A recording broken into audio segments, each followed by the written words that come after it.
Yeah, that's well put. I think you do feel the pressure and you quickly switch it. I think the mindset to have is to see the challenge, see the opportunity to win the game.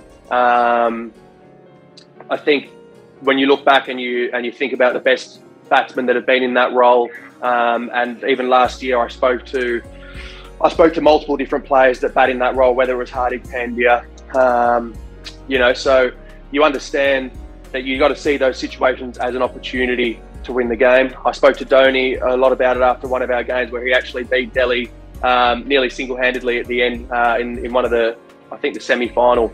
And he spoke to me about the routines he goes through, how he sees the game, how he controls his breath, how he manages his emotions. So there's a lot that goes into it, and you learn from players, you learn from coaches. And then when you get in the middle, it's about you controlling this. I'm interested in this Dhoni thing because he's such an enigma for all of us. Can you give me a little bit more on this? Well, I don't know if he's such a. I feel bad sometimes if I'm speaking for him, but I'll relay sort of the crux of what we spoke about.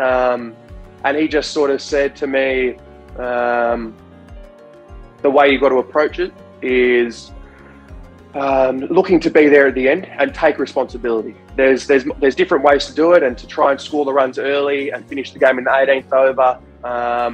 But he said the risk that he feels is you leave that to someone else then if you get out. And he said you build that relationship with your team, with the people batting around you, and different players understand their different roles throughout the game. And for him, it's to be there at the end and to take ownership and to, I guess, almost, you could speak even, this isn't from him, just the whole crowd, the opposition, everyone's thinking when Dhoni's at the ground, this game's not over, or that he's in control, or that somehow this is going to plan, even though it might not be, and he needs 20 off the last over. You sort of think, well, maybe he meant this. And I think that is part of the art that he's produced, and he can have that influence over a big amount of people.